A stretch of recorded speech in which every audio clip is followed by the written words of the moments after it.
Definitely not the starters. You're on the End of the Bench podcast from 100.7 The Score.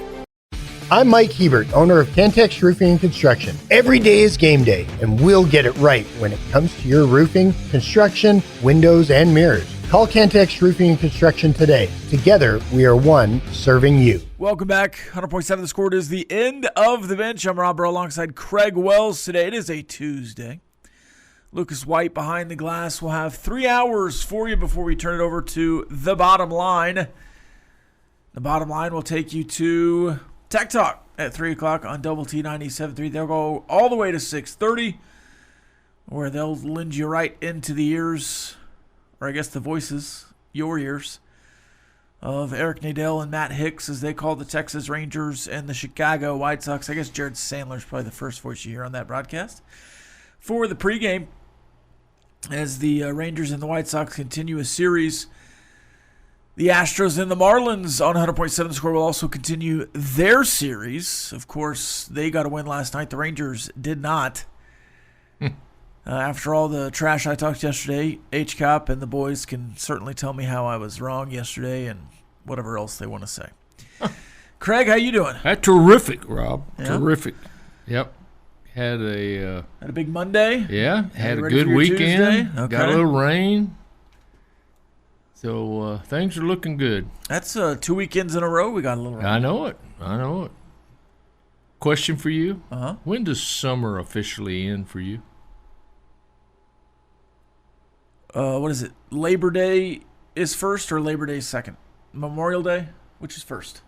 Labor Day is second. I mean, Memorial Day is Labor first. Day is the end of summer. Okay. Memorial Day is the start of summer. Labor Day is the end of summer. So the start of school doesn't have much connotation to you? No, I've been out of school for quite a while. Yeah. And I don't have kids or whatever. The only reason I asked that is that we were sitting around talking, and I didn't realize that. I guess it's because I don't have anybody in school, but I do have grandkids. But August 12th, school starts. Oh, is that when it starts? Yeah. No, I would consider August still firmly into the summer, and then that first weekend of September or whatever is when you start thinking about fall. But even through September, it really does feel a little bit like summer sometimes. Yeah. Yeah. But I'd say it's more of a football season. The start of football season is fall. So if you want to go by high school, it's that fourth week of August. If you want to go beyond that, it's Labor Day. Yeah, I will never ever forget the SMU game here when we ran out of water, and it was terribly hot, and the tribe was very uneasy. A little restless. The tribe was restless. Yep. We'll have some predictions for you today. We'll start predicting the championship winners of certain conferences. We'll start with the SEC and the Sun Belt today. We always try to go along with a power conference and their maybe Group of 5 equivalent. So we'll do the Big 12 and American last. We'll do the Pac and the Mountain West together because they're basically the same conference. We'll do the Big 10 and the MAC, the SEC, and the Sun Belt today. I guess we'll have to do the ACC and Conference USA. I was gonna say you can't forget the CUSA. No. We'll do the ACC and the Conference USA at some point in there. We'll begin doing that over the next week or two as we get closer and closer to football season. We'll also do all the normal stuff. Ask the Benchwarmers at 11:45. We'll get some highs and lows in there as well. I've also pulled up a game you might be noticing, Craig. Yep. One of the only losses from last year, but I've been thinking a lot about Will Hammond in this game and how bad the offense was for the first half, most of the first half. So I just kind of wanted to pull it up and watch it again as we go through. I do have some questions. I didn't realize he ran the ball so much. Right off the bat. So much. And he started the game with a Yes, that's what I'm saying. I forgot that he. And it was almost one of those, hey, we're going to get Will Hammond comfortable by him running. Yeah. And I don't think that'll be a game plan this year. I hope not. I wouldn't think so. I hope not, but you never know. You never know. We'll also have a question of the day. We'll answer it at 9:30. And then we will ask it right now. The question of the day, Craig. Would an all Big 12 team, sans Red Raiders, so if you put together Noah Fafita and Amarian Miller and an offensive line featuring some BYU guys and Cincinnati guys, then you pulled a defense from BYU and Arizona State and Houston. If you put together an all Big 12 team without Red Raiders on it, would that team be favored against Texas Tech? This year's coming up. This year's coming up. So we'll talk about that at 9:30. Also have some if you think this way, what do you think about this questions as well. So you can answer that on the chat line. We talked about it briefly yesterday with Jamie Lent. I wanted to get your guys' opinions on it. And certainly the chat line's opinion as well. Would an all Big 12 team that doesn't feature Red Raiders be favored against Texas Tech? Because you're going into this season, Craig, and if you believe the FPI and the Football Power Index and the probability games, how much favored you're going to win the Big 12, the teams you're missing on your schedule, you're going to be a double-digit favorite in every Big 12 game if they were lined out today. Yep. So I think if you go, would you beat a combination of all the Big 12 teams on your schedule? Without BYU, without Utah, but just like the best of Arizona State, Houston, Oklahoma State. That's one thing, but we'll take the whole Big 12. We'll go through those answers at 9:30. It's a simple yes or no, but you can have as many answers on the contrary if you want as well, and you can explain yourself. We'll also have some burning questions today, and the SEC Media Day has certainly dropped some diamonds. Did you pay attention to the SEC Media Days yesterday, Craig? I did, and I'm glad you put that on there that we're going to talk about it. Do you have some quotes that you like? I do, and I have some. I don't know where that you disliked. Maybe is the better way. I don't know where they're getting some of this. I mean, I thought Texas alone at one point in my lifetime had the most arrogant attitude of anybody I've ever seen. I think the SEC has surpassed that. I just and it's guys like Drinkwitz at Missouri. Yes, and you're just like, who are you? Yeah, what are you talking about?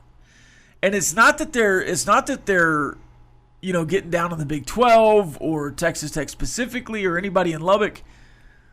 It's the SEC talking trash about the Big 10.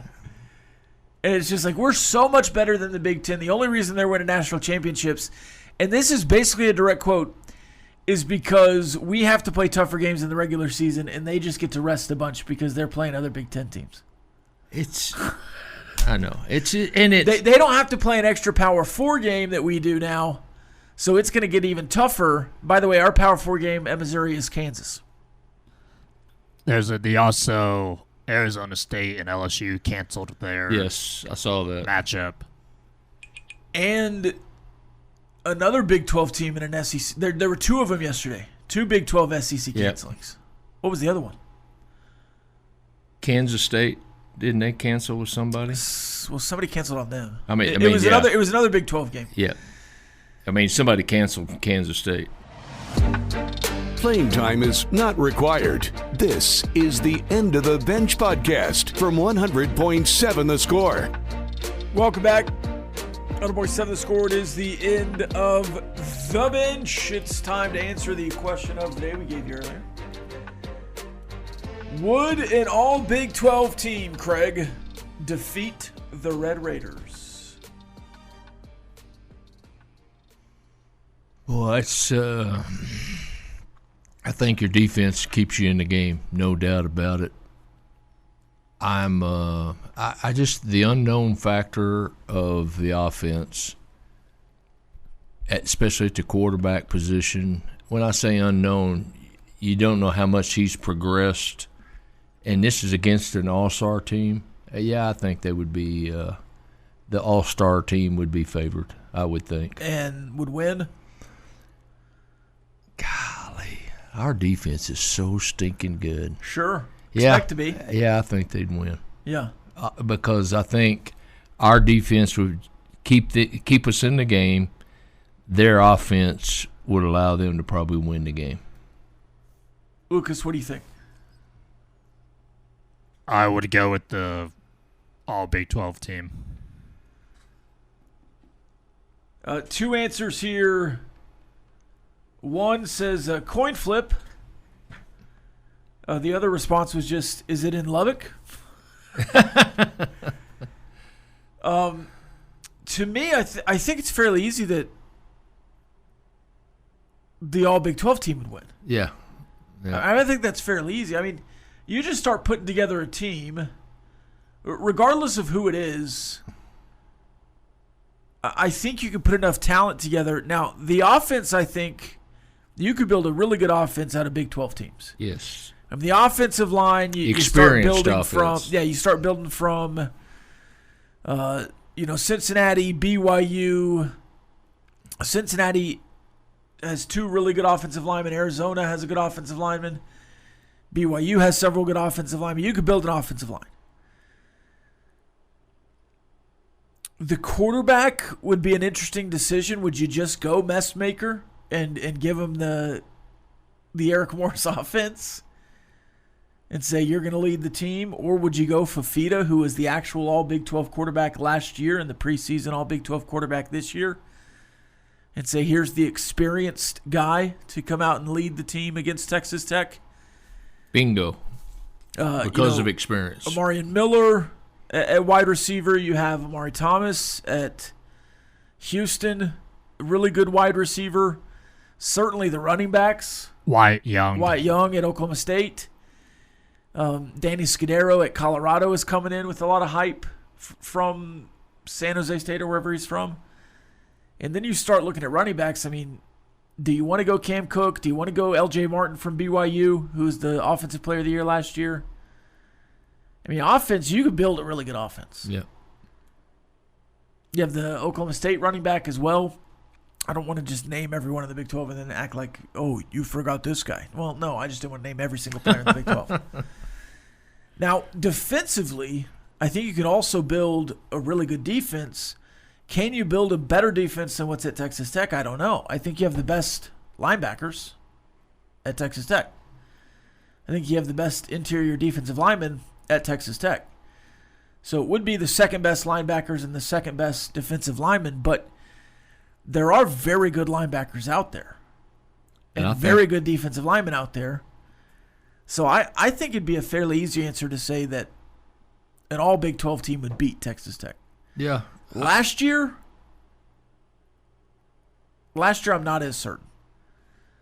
Though you would take Sam Leavitt and Jordan Tyson, and those guys got the defense because your offense couldn't move the ball. You take a healthy McMillan too. Yeah. You take a healthy Baron Morton last year. No injuries, playing at his best. I'd take Tech. I'd take Tech over that all-star team. The issue is we're doing something that can't happen. Yeah. That also just really never happened. Yep. So you can't say that would happen for certain one way or the other. I think you go back to this year's game, All-Stars versus Tech. I think the unknown at quarterback is kind of got a question mark, but I'm relying on what I've heard and read and people that have seen in spring ball. Or our edge rushers, we're not going to drop off too very far. I mean, we had elite last year. We may have very good this year, and that's not a big separation. Yeah, I think it's just a little bit of a different level, different style. Yeah. I mean, those guys are just so quick, get off guys. I don't know that you have that kind of twitch, but I think you're going to have the same tenacity. Yeah. This texter says the All Big 12 team without Tech players is significantly weaker. But, Rob, one thing that an all-star team in the Big 12, I don't know that they could stop our running game with 3 running backs that we've got. I mean, I certainly think it would be a game. Yeah. And I don't think you could say that. Like, if you built an all Big 12 team and put them against BYU, yeah, the all Big 12 team smashes them. Yeah. I think they smash Utah. I think they smash Arizona. I think they smash Arizona State. And really, it's because you get to fill any holes that are on the Texas Tech roster with all Big 12 players. Yeah. Maybe some proven players. Yeah. Like, let's say we're just taking Noah Fafita and putting him on the Texas Tech team, or Drew Mestemaker, whoever it is, and then maybe add in Wyatt Young, and then maybe, Bruce Mitchell from BYU, and then really the rest of it can stay. Yep. It's just the Tech team. So that's the conversation. I think it'd be close if you played all the best Big 12 players against Texas Tech. I think it'd be a close game, but I'd go with the Big 12 over the Red Raiders just because it's the sheer amount of talent. Yeah, I would agree with that. But I think it'd be very close. I don't think it would be very close if you flipped it in any way. Now let me take it a step further here, Craig. If you did build an all Big 12 team, okay, without any kind of we have to put this guy in, we have to put this guy in, we have to put this guy in. If it was just straight up all the best players at every position. Now it's a lot of Red Raiders, but you're doing an all Big 12 team. Did they win the SEC? Do they win the Big Ten? Could they win a national championship? Yes, and yes. Could, certainly. Yes. I'd put them in there and have them be, competitive against the Big Ten, competitive against the SEC. I don't know if they'd win. Really good teams in the SEC lose SEC championship games. Right. But I would have them at the top of those conferences. And then could they win a national championship? Yeah. Would it be really hard? Is it really hard to win a national championship? Yes. I would put them in the national championship game. I feel real good about them beating any other conference champion.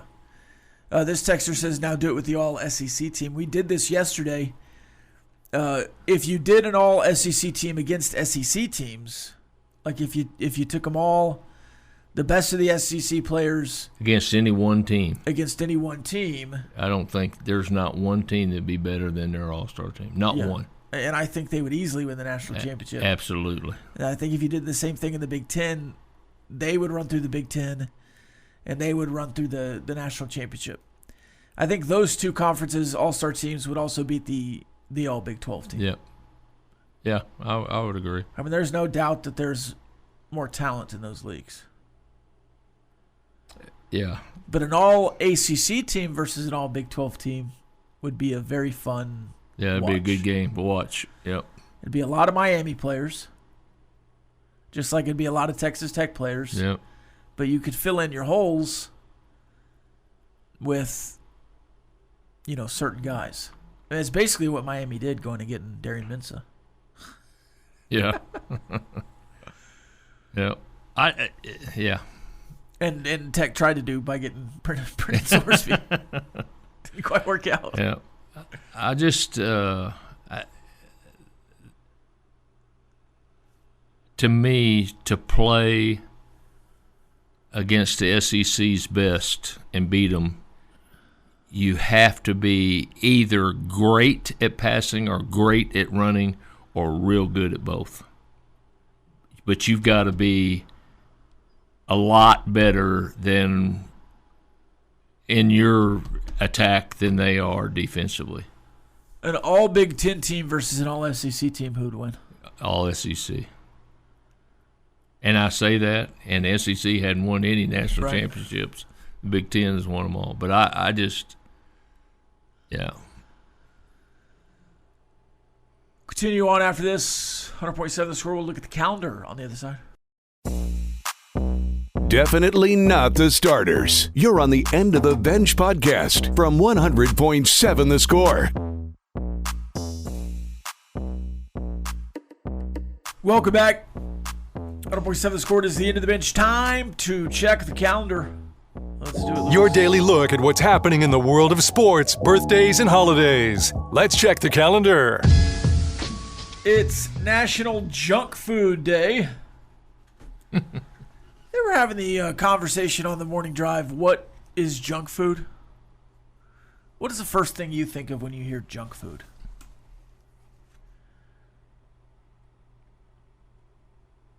Chips. Yeah, that's what I was thinking. Yeah. Like just the empty snacking calories. Yeah. Chips. Lots of salt on pretzels, them there. Yeah. Like flavored popcorns. Yeah. Any of that kind of stuff. Cookies. Cookies, candies. Yeah. Nerds gummy clusters. Just that kind of, like movie theater food. Yeah. That kind of stuff. That's a good way of putting it. Chips. It is the legal drinking age day. I guess because it's the 21st. I don't know. National Be Someone Day. What is this? Be somebody. It empowers adults to recognize and report. Okay. Be somebody. National Craft for Your Local Shelters Day. Build something for the children. National Lamington Day. National Lamington? Lamington. It looks delicious. Let me read what it is. Australia's beloved sponge cake. This iconic dessert is coated in chocolate and sprinkled with coconut. It holds a place in Australian culture. Gather your friends and family, bake, share, and enjoy a Lamington today.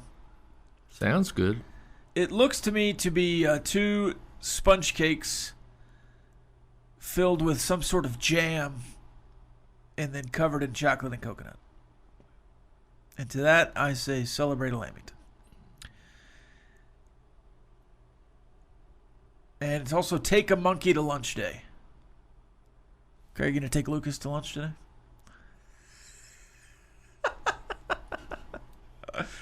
Any birthdays? Where are we going today, Lucas? Lucas is our monkey. Wherever they have bananas. Good, Lucas. Good. Good. All right, for birthdays, first one I want to give a birthday shout out to my wife's best friend, Lisa. She is celebrating her birthday today, so happy birthday, Lisa. Her 21st? Yes. That's what I'd say, and I'd stick to it, Lucas. Absolutely, that's for sure. Celebrities and athletes that have the same birthday with Lisa today: CC Sabathia turning 46, Jeff Jenkins turning 52, Evan McPherson 27, David Carr 47, DeAndre Jordan 38.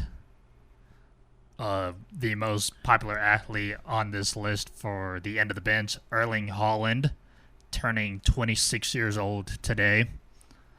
Then we have George Wallace, the comedian, turning 74. Corey Cooper, turning 54. She is the guitarist, keyboard player, and backup vocalist for the band Skillet. So she is turning 54 today. That is Corey Cooper. Cat Stevens, folk singer, turning 78 years old today. Cat's in the cradle. Silver spoon. They're 2 very famous actors that are no longer with us but would have celebrated a birthday. Don Knotts Barney Fife celebrated a birthday. And Robin Williams would have celebrated a birthday. Great comedian. Mork and Mindy. Both great. Yep. Obviously, I love Don Knotts from his, Barney Fife stuff. But I watched The Ghost of Mr. Chicken about 1,000 times probably as a kid. You can do it, Luther. Don Knotts played his physique and the aura that goes with that physique as good as anybody. You this little bitty skinny man, and yeah, he frail. Yeah, yeah. He did a good job. Robin Williams, obviously, one of the greats. One of the best. I've never seen people belly laugh as much as they did when Robin Williams. When you think of Robin Williams, what movie do you think of? Mrs. Doubtfire. That's probably mine too. Did you ever see the movie Jack? For some reason, we had this VHS. I don't really remember the movie beyond just watching it a few times as a kid, but Robin Williams plays a child who has some sort of growth development issue that makes him look like an older man. And so it's just him hanging out with a bunch of kids being a kid. And there's some serious moments in the movie where he has to learn he's an adult. But it's a funny movie. He you know how sitcoms have great one-liners. His one-liners in Mork and Mindy were as good. Some of them were as good as I can't even remember all some of them, but they were good. All right. On this date in 1973, Hank Aaron hit his 700th home run. In 1975, Billy Martin gets fired from the Rangers. Ho-hum. 1996, Wayne Gretzky signs a 2-year contract with the New York Rangers. And on this date in 2017, former Red Raider A.J. Ramos, Estacado Matador, gets save number 18 on the year for the Miami Fins in a 3-1 win over the Reds. But the most important thing on this day, and is so relevant, a movie was released in 2014. Any idea what that movie was?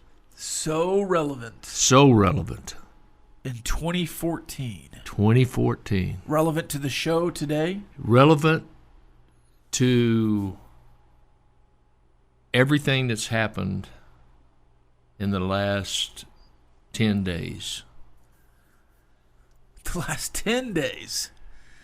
Man, I was thinking it was going to be... In the sports world, I thought it was going to be a gambling movie. What is it? Guardians of the Galaxy released today. In 2014. Yep. See, those movies just... We talked a little bit about the Marvel movies yesterday. I'm out. At 1 o'clock, I guess, 12 o'clock. They just have no time for me. I couldn't tell you when any of those movies came out. Yeah. 2014 seems way too early for that movie. Yeah. For me. Because Iron Man came out in 2008. The last Avengers movie came out in 2019. So they did 1,000 movies between 2008 and 2019. And it's just they all came out at the same time for me. Yep.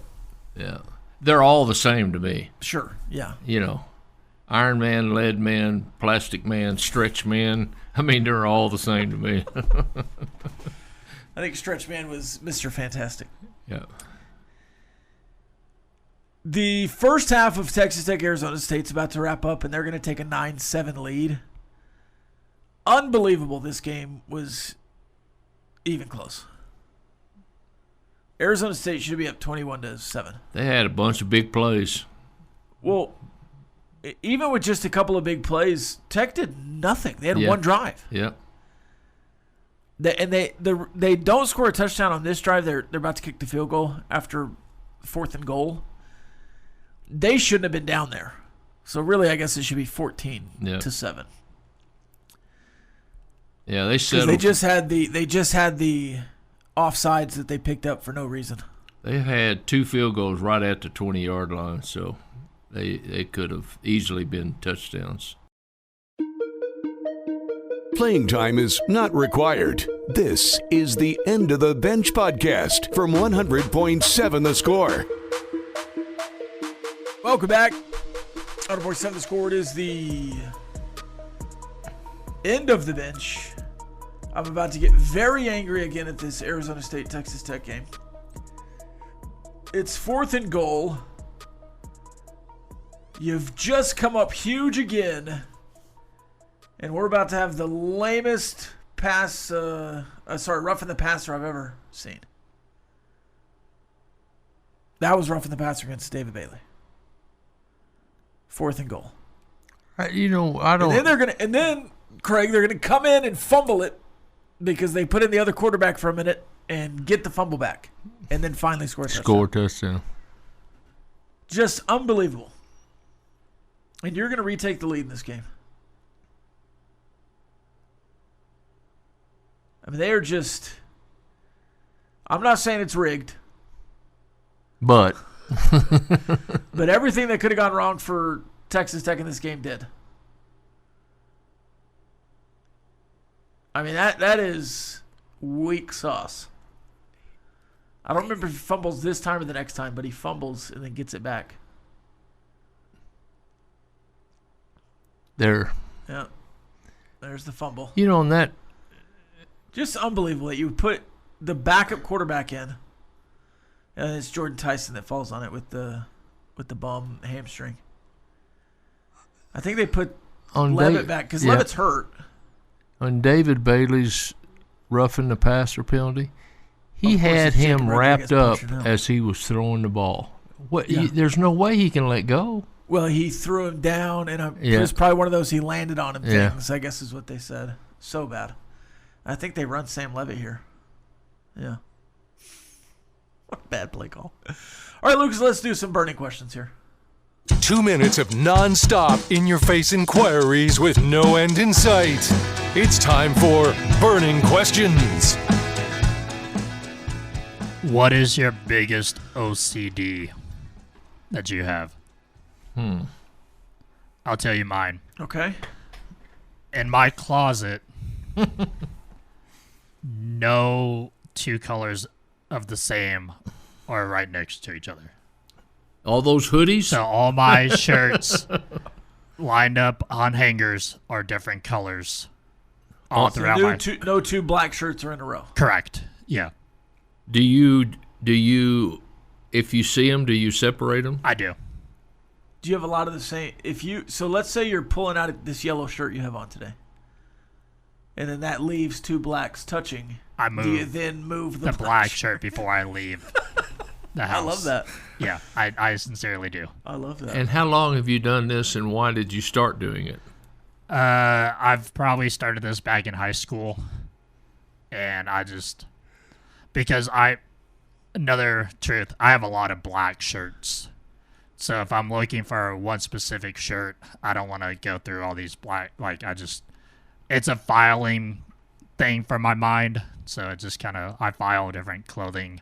So yeah, none of the same two colors are in a row in my closet. Dang. I don't know if I have anything like that. I have several small ones. I'm not very OCD and that kind of stuff. I have small things I do, but it doesn't make me mad if it happens. I'll go by intervals of 5 on the volume knob of the TV. So if it's at 20, I'll go to 25.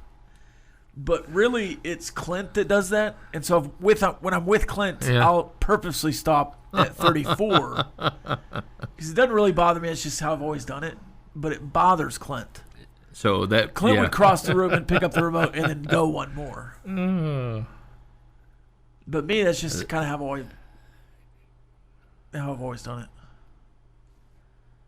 OCD. I don't remember if he's by 5s or evens. Maybe he likes evens. I don't remember exactly what it is. Either way is OCD for sure. He has responded. It is by 5s in his mind, yeah. He also sent one that I can't read. So did he send it 5 times? No, he didn't. He also said, "How could you?" And yes, to your other question, Clint, yes, we can. OCD. The only thing I can think of is if I have a project, I don't like to stop until I'm finished. Yeah. I mean, and it drives some people in my house crazy. I mean, it's 2:00 in the morning and I'm going to finish this. Right. You know? Yes. We are going to finish this. And that goes overboard sometimes, because sometimes you need to stop and do something else and then finish it. But yeah, I would say that I don't. Some things I just think I do, and it probably is OCD, and I just don't recognize it. I'm sure there are things, other tics that I have that somebody would be like, dude, you need to calm down. But they're not weird to me, I guess, is what it is. I'm curious, and I thought you were going to say something about it. With as many hats as you have, Yeah. how do you arrange them a certain way, or are they just on top of each other and you say, oh, I know what that one is, I'm going to get it? Or Yeah. Right now, I have about 20 hats piled in my truck, front seat. Okay. Because I had them all, and then I had them in a couple different places, and then I was just wearing them, and I was trying to wear some new hats, and then they got into rotation, and then I set them all into my back seat, and then somebody was in the car, and then we were loading the car, and then now they're in the front seat for some reason. But I just have two stacks of hats at my house. They go vertical, and I just know what they are. But the ones I wear a lot are at the top. You brought up an OCD for me. In my truck, if we go to Sonic and get a Coke or something, Kathy will take her paper and put it on the little thing on the side door. I can't. That drives. I don't know why. That's what they're for. But I take the trash out as soon as I get a chance. I take it out. Yeah, I'm pretty compulsive about that. And it has nothing to do with being neat and tidy. It's just I just don't like it. Will Hammond just got slapped in the face. No roughing the passer. Lucas, anything else? If you are given a backpack full of supplies that you need, and you're with a group of, I don't know, 2, 3, 4 different friends or whatever, how long would you enjoy, I would say, being out in the woods, like camping and just kind of roughing it out? Would you last one night? One day? Okay. Yeah, one night. Okay.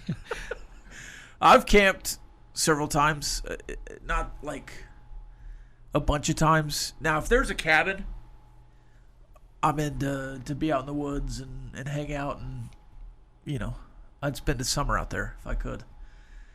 But we're going tent, sleeping on the ground. Yeah, that's a weekend trip. We're gonna go stay in the tent one night, and then I'm like cooking breakfast and packing up in the morning. It's like, all right, when do we get to leave? I'm just sitting here thinking, I can't think that I've ever been in the woods sleeping on the ground. Really? You never camped out? Not to my knowledge. I can't remember ever doing it. Well, how about in the cabin? You've been out in the to the mountains and the cabins or whatever. Yeah. But you've never stayed in a tent. If I did, it was in somebody's backyard when I was a little bitty kid. I mean, you could probably count on two hands the amount of times I've done it. So it's not like, oh, you're don't- crazy. You've never done that. But I could stay a week easy. Yeah. Yeah. In a cabin? Or in the woods. Oh, okay. Yeah. I don't. Yeah. Yeah, I could do that. You just get a cot in the Weather tent. permitting. Sure. Weather permitting. I wouldn't go freeze or vice versa. I'm not going to go spend the night in Arizona desert. The last time we went camping was probably, 15 years ago now, 10 years ago now, with some college buddies after college. And we went out to Paladuro for the weekend. Okay. And just got a little campsite. Yeah. But, yeah, the next day they were like, oh, yeah, let's do this and this and this on day 2. I was like, nah. Can y'all fit in your car? Would camping at like a music festival be more intriguing to you? No. No, it's the same. I went to Rock the Desert several times, and we drive back to the hotel. Oh, okay. and then go back out there. Yeah. I never stayed at Rock the Desert. No, I like to go home and refresh. Yeah, there's something being said about being outdoors in the mountains by yourself. If I was alone, maybe I might last longer. Playing time is not required. This is the End of the Bench podcast from 100.7 The Score. Welcome back. 100.7 The Score is the End of the Bench. This texter says the Ryan Clark termination was a gift. Yeah, a lot of people don't like him. I don't watch him. I only see clips of him and people yelling about him. The clip that was shared yesterday that people were talking about when he got let go, a lot of people thought people were complaining about the actual substance of the clip. And he was saying Isaiah likely could have a Travis Kelce type impact on the Giants offense because it's the Giants offensive coordinator is Nagy, who obviously was with the Chiefs. I think Likely's a really good young tight end. I don't have any problem with him saying that Likely could have a big impact on the Giants offense. It is just funny that it is Ryan Clark. I mean, he'd be the ones. If I was in charge of ESPN, he'd be one of the ones I would have fired. Yeah. Who's Acho working with nowadays? I would fire him from anywhere. I just want to be his boss just to fire him. But I think he might be so unhireable that he's just working on his own now. Yeah. I only see him in that one podcast studio anymore. He's the worst. In sports especially, your personal sports opinion, I'm interested in. Any others, leave it at home. Well, the thing that got Ryan Clark in hot water several times was his thought process that if you didn't play, you can't talk. Right. And that's what I'm saying. Leave that at home. He got into it with Peter Schrager one time, and Schrager is one of the most respected voices in the reporting space, and that did not go well for him. And then he also got into it with McAfee one time because he was like, punters aren't real football players. And then McAfee was like, "Oh, have you ever thrown a pass in the NFL? Because I have." Yeah. "Oh, you made tackles? So did I. Yeah. I had highlight hits. Did you ever run the ball? Did you ever score a touchdown? Oh, I did those things from the punter position, but you never did those things." So he kind of got him there. All right, I've got some bold Big 12 predictions. Are you ready for them? You want to go back and forth, or you want me to just give you mine? Just give you yours. I've got one is all. All right, TCU will start the season 7-1 before finishing 7-5. Ooh. TCU will start the season 7-1 before finishing 7-5. They finish with, obviously, Texas Tech on Thanksgiving, but that would be their fourth loss in a row.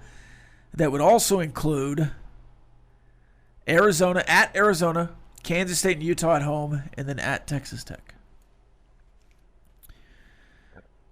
After beating North Carolina, Grambling, Arkansas State, UCF, losing to BYU, beating Baylor, West Virginia, and Kansas, and then losing to the aforementioned teams. Definitely could happen.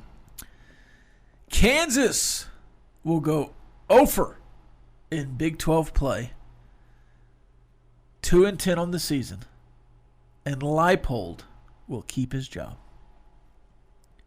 Okay. That's number 2. That's bold. And I think the bold part is not that they'll lose, because I think they're going to be bad, is that Leipold would still be the coach. No doubt. I've got another coach firing here. Dave Aranda and Baylor will lose to Auburn, Colorado, Louisiana Tech, and Arizona State, and be 1-4 heading into the bye. Spavital will be the interim head coach against TCU out of the bye. Okay. And then finally, Arizona State will go 11-2, just like BYU did last year, with 2 losses to Texas Tech. But with Arizona State already being a playoff team once before, with Kenny Dillingham, maybe the games will be closer against Texas Tech, and in this scenario they would have beaten Texas A&M. You'll have 2 Big 12 playoff teams. Because I also think the ACC has corrected what got 2 G5 teams in, which is what a big hindrance to BYU was last year. If it would have just been Miami as the ACC representative, I think BYU, maybe Notre Dame, but BYU or Notre Dame would have been in the playoff. Yeah, I agree. It was just that they had to fulfill the Rules. the rule that the highest ACC, the highest champions would get in. If they would have just made it the highest representative from each conference, they could have ignored that and just put Miami in. Yeah, I agree. So those are my 4 bold predictions. Kansas goes 0 in the Big 12 and loses to Missouri, but Leipold retains his job. TCU starts 7-1, finishes 7-5. Arizona State goes undefeated outside of the Texas Tech games, but makes the playoff. And then Dave Aranda is fired before he gets to the bye. And maybe he beats Colorado, but he's still 2-3, and they pull that trigger before getting to the bye. Those are pretty bold. What's yours? All right, we're on the same wavelength here. I only have one really bold statement. At the end of the year, 3 coaches will get fired, 1 will quit, and 1 will go to the SEC. These are head coaches? Yes. Okay. I think Dave Aranda and Leipold might be 2 options to be fired. Right. In your mind. Right. I think you're saying Dion's going to quit. Right. Satterfield will get fired. That is correct. Do you have a specific coach that goes to the SEC? Yes. Okay. The coach that goes to the SEC. Now, Kenny Dillingham has been a guy who's been flirting. Mm-hmm. He certainly flirted with LSU. He flirted with Michigan. I think he would have taken the LSU job if they had really offered it, but they were still going after Lane Kiffin. If Kenny Dillingham's in the playoff, I think it's Kenny Dillingham. But who do you have as the Willie Fritz?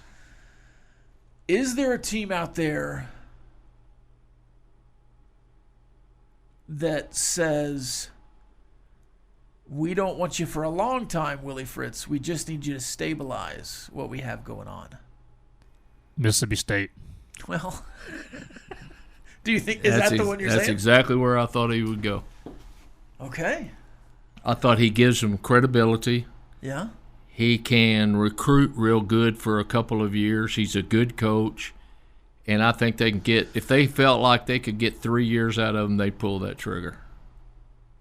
Because they just need to get back to relevancy. Yeah. It's not. And it's not the wrong sentiment. He needs to do for Mississippi State what he's done for Houston. Almost exactly the same. And Houston, they went on a run of hiring some pretty good coaches there in a row. Mm-hmm. And then they had a couple of stinkers. I mean, I think Dan Holgerson is a fine coach, but I don't ever think he really fit at Houston. Tom Herman was a great fit at Houston, but then went on to Texas. And then in between, I think, was it Major Applewhite for a year or 2? Yeah. Is that true? Yeah, that's right. How quickly we forget. Yeah. So Tom Herman and Major Applewhite. But I think the next guy at Houston would be, I think he could go get a good coach at Houston. Yeah. I agree. Not that they're set up in like a magnificent way, but I think the Cincinnati people,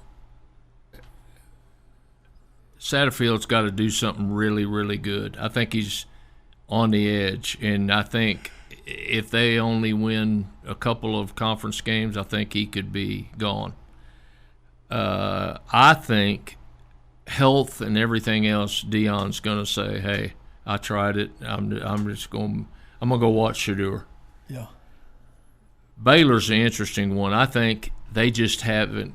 They got too late giving their coach a chance financially, not himself personally, but in the portal and stuff. Yeah. And I think Dave Aranda is going to get caught up in that. I think he's a good coach. I just think he got caught up in lack of talent because of the portal and their spending. I think there's some coaches in the NIL era that can leave a bad situation and go to a good situation and be successful. Is there anybody, though, that wants to go get Dave Aranda right now? Would he show up at another Power 4 program As a defensive coordinator. Yeah, as a defensive coordinator, sure. Yeah, I don't think he will as a head coach. No. Ask the Benchwarmers on the other side. Playing time is not required. This is the End of the Bench podcast from 100.7 The Score. Welcome back. I've now turned it to Texas Tech, Kansas full game. Cam Dickey just took it to the house. I will say the final tortilla toss, the final opening kickoff tortilla toss of all time, might have been the best. Legal. Might have been the best. Yep. Well, it was illegal that day. Yeah, but The previous season's Colorado tortilla toss, after, the T-shirt drama and Deion Sanders not knowing what a tortilla was, that was a big one. That one at the beginning of this game was unbelievable. And then we're having more tortillas here. This is where the penalties start. Well, the pocket knife eventually. I think that's on the third one, or at least in the second half. But that was pretty impressive. That was just like a decent one. yep. The first one from both sides of the stadium was just awesome. Do you remember the first time you saw the tortilla toss? Not specifically, no. I went to a bunch of games early in my life that I don't remember a specific tortilla toss. I just vaguely remember the Cotton Bowl game with Spike Dykes when we played USC. I thought that's when I first realized it. I think maybe there weren't any at all, but I don't know why I connected to that game as being the first, for me anyway. This texter says, but a couple years ago, Baylor staff was on a practice field with shirts saying, "We pay players now." Them and TCU had better recruiting classes than us, and we're going to be the leaders of the new Big 12. I do remember those T-shirts. That was before you went all in on the portal. Yeah. Prior to last year.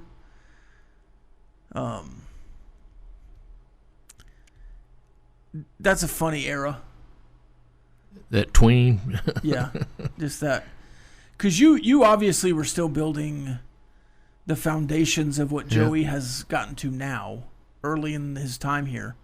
And you were certainly putting into more into recruiting than you ever had, monetarily. Obviously, with NIL, you were, on the forefront of giving everybody $25,000 on the football team, and there was the Matador Club, and everything that you were doing was something that nobody else was doing in the Big 12. And then for Baylor to be several years behind and then say we pay players now, was really funny at the time. It's even funnier now. Yeah. Because they did not continue to pay players last at the rate that everyone else was. Last year's team, think of how many and who they were, players that were in their fourth year and at Texas Tech, or third or fourth year. Baron Morton's, Jacob Rodriguez. You had some offensive linemen that were there. We had some pretty good players. We just didn't have as many. Right. Well, I could say that about every Tech team in the last 20 years. Yep.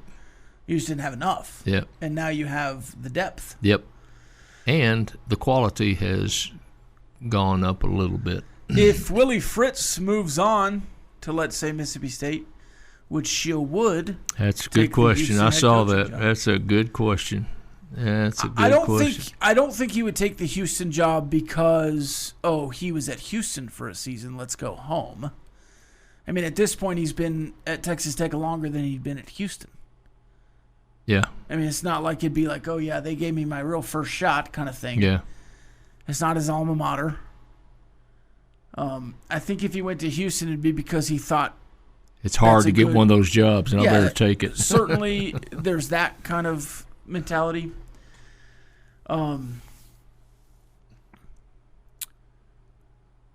It would be a Houston job opening would be so interesting. Now, I don't think that's going to happen. But a Houston job opening would be so interesting because you've heard now Kelvin Sampson, who's been very successful there, getting players, paying players, retaining players, winning games, say how poor they are. And then you've heard Willie Fritz time and again in the last 2 or 3 seasons say how poor they are, how far behind they are. But they're recruiting really well right now. Mm-hmm. They just got a 5-star quarterback in this last class. He'll be available, right? And then, if Wegman goes down, you probably go to the 5-star freshman. Or you might go to him a little bit anyways. And then you have a top 3 or 4 class in the Big 12 in 27. So they're recruiting at a high level in this conference. Would Willie Fritz want to go start over again? That's a whole other conversation. Would another coach be able to go and stand on Willie Fritz's shoulders and continue what Willie Fritz has done and get the same kind of backing that Willie Fritz has? I think Sheil Wood would certainly win a press conference. Yeah. And I think he'd be very highly thought of. And I think he could attract a lot of good assistant coaches to go with him. I think he's been around long enough and he's well respected enough that he would be able to surround himself with pretty good recruiters and coaches and so forth. But the money at Houston is definitely intriguing.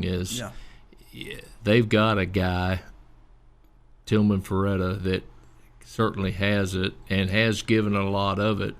It's just could they build upon that to where it really helped?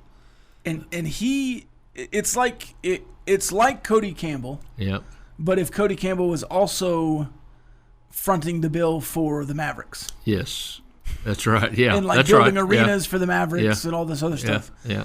So he's not singular, just focused on Houston football.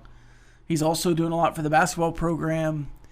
And he, in my opinion, in the last 5 years has been behind because he's been busy doing other things with the Rockets and whatever else. He's still building his empire. Right. This texter says, I'm not very high on Kansas, but Andy Ketelnicki is back, and him leaving Penn State started their regression in the last 2 years before, and returning could possibly get back to the 7 to 8 win range. I really do like Ketelnicki. I don't know how much that changes. I just don't like their roster. I don't think they added enough, and they've lost a lot of those good players. I think one of the reasons they were a lot worse last year, because the offense was worse, but they also just didn't have the juice they had in Ketelnicki's final year offensively.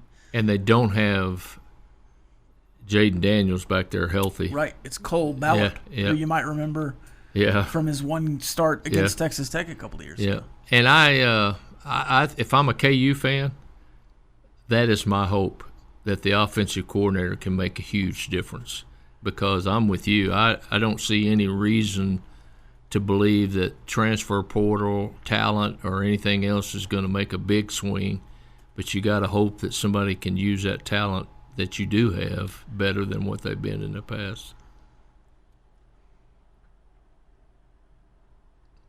They went back to the guy that had coached with Ketelnicki, Zabrowski or whatever his name is, last year. They gave him the play calling duties, and he just couldn't figure it out. I love that offense. Yeah. It's very successful for a couple of years. Yeah. Will you recreate the Jayhawk face paint if you're wrong about Kansas? And he called him Lanzas, as in a big L at the beginning. If I'm wrong, in what way? If they go opposite of what I think they will, if they win 10 games, sure. If they make a bowl game, maybe. Is Will Hammond a better fit for Mac Leftwich offensive scheme than Morton was? Different. Yes, I think he's a better fit. First and foremost. But like on the other hand, I don't want him to be running quarterback design runs. No. Which they kind of fell into that trap last year when he was playing big You know what's going to be snaps. pretty good, though, Rob, is to sit up there knowing that you've got that in your hip pocket. Sure. I just like to keep it in the holster most of the time. I hope it stays there. More after this, but it's the bottom line. This has been the End of the Bench podcast from 100.7 The Score. Go to 107thescore.com for more from the Double T Sports Network.